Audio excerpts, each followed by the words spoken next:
All right, guys, it's been a couple days. I did some more work on this 55. I want to show you what I did and the mess I've gotten myself into here, but it's not a big deal. We'll figure it out. Anyhow, I'll start with the trunk here. I got this section here cut out, and it's over here. I'll show you how bad it was. As you can see, it's completely destroyed and rotted away, so that definitely need to come out. But even back here, even though there's surface rust on the metal's still nice and thick and in good shape. So cutting that piece out and replacing it was basically got rid of the cancer in the rear of the car. If you look down here, there's a piece of metal here that's the inside trunk section, and on this side here it's missing. So what I had to do, or what I did, I also cut out and replaced the spare tire well. So the old spare well, this is, I'll tell you this a lot on my videos. Don't throw anything away if you got a project car until you're done, because you never know what you might need or what you might be able to use. So what I did, I took the old wheel well and cut this section. Actually, it goes like that. Cut that section there out of it, and if you look, I'll show you. In this section here, like I said, it's surface rust, but it's good solid metal. So you can I can take that and put it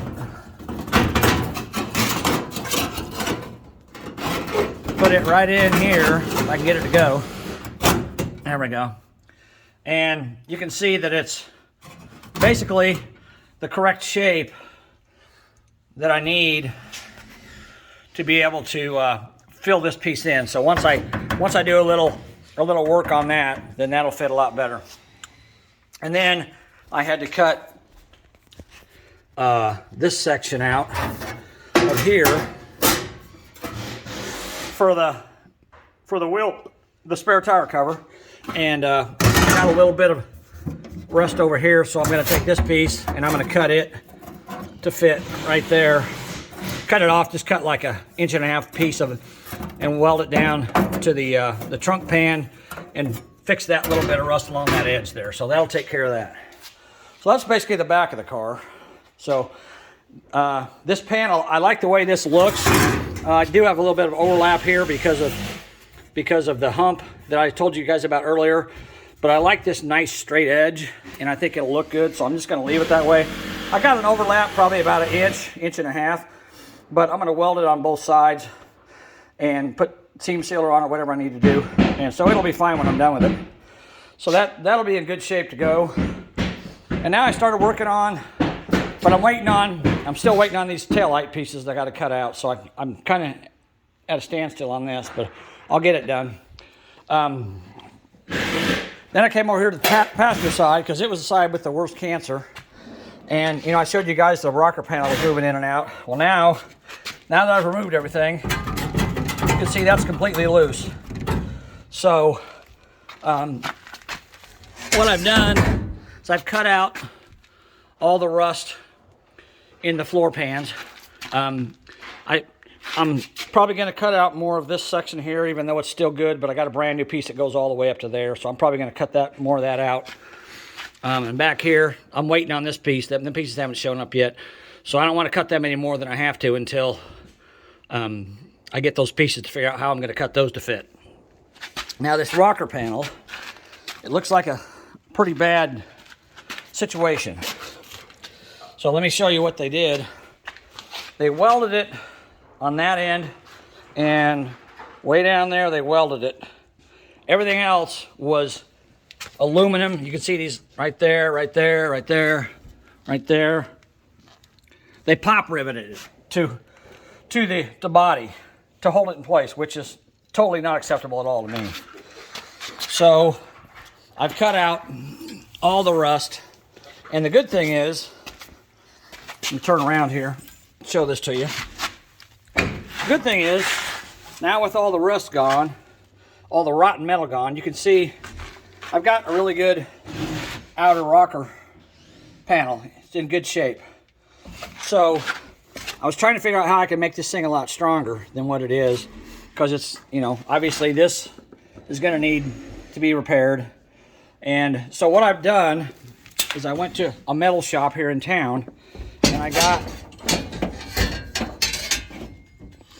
11 gauge steel that's 11 gauges, 1/8 inch thick, and this is 4 inches wide. I've got 4 of these, and they're 4 inches wide by 4 feet long, and I got 4 of them, and I got 4 of them that are 3 inches wide by 4 feet long. And it was kind of expensive, but buying pieces I need, it was going to be even more expensive. So what I'm going to do is I'm going to take, if I can show you this, I'm going to take this plate steel, and I'm going to weld it in. I'm going to weld it in like that, kind of like that, to strengthen that. And then I'm also going to take another piece of plate steel, and I'm going to weld it in like that underneath the rocker panel, so that extends out and is able to meet up with the floor pans I've got. Because unfortunately, this rocker panel, when it came new, this piece here actually extended out past the threshold, the factory threshold, but whoever put it in decided to cut it off short, so now I'm short, and I've got a gap between my floor pans and the rocker panel. So I'm going to use this 10 gauge, 1/8 inch thick steel to reinforce that. And when I'm done, it'll actually be stronger than it was from the factory. Plus, after I put this in, the vertical piece in, I'm probably going to go ahead and put the inner rocker panel on it as well, which will give it even more strength. So it's actually going to be a lot stronger than it was from the factory when I'm done with it. Yeah, it looks kind of like a mess now, but I'll keep working on it, and I'll show you guys what I got to do. First thing I need to do, obviously, is stabilize this, try to get it figured out. But if I close this back door, you can see it pulls it out, and it's really close. I took my torch and burned off some of the paint. So I'm going to weld this up first to stabilize this, and weld both ends of the rocker panel, the outer rocker panel, to the threshold, weld those together. And that'll help stabilize everything. Then I can start putting those plates in. And once I get those in, then I can put the inner rocker panel in. And once I get that in, then I can start putting my floor braces in and put my floor panels in on top of that. So it's a ways to go. The other side's still pretty solid in most places, obviously not there, but it's pretty solid everywhere else. So I decided I probably should do the worst side first to get it stabilized before I do that side. And that's one thing you want to remember if you're doing this kind of work. Don't go and cut everything out all at once, because if you cut everything out all at once, you have nothing to reference off of. You have no stability, and you can actually damage a car if you cut out too much metal at once. I've seen cars that were destroyed because somebody cut out a whole bunch of metal all at once to replace it, instead of doing a piece or two at a time. And the car was so weak, by the time they cut out all the metal, it actually collapsed on itself. So I'm going to leave that side alone for now. I'm going to work on the passenger side, and when I'm done with the passenger side, when it's completely done, welded together, fixed, and I'm going to clean the frame off. I got some rust killer stuff. I'm going to clean the frame off and coat it in rust killer so it'll look nice. And I'm going to do the inside of the rocker panels too. Coat those with rust killer.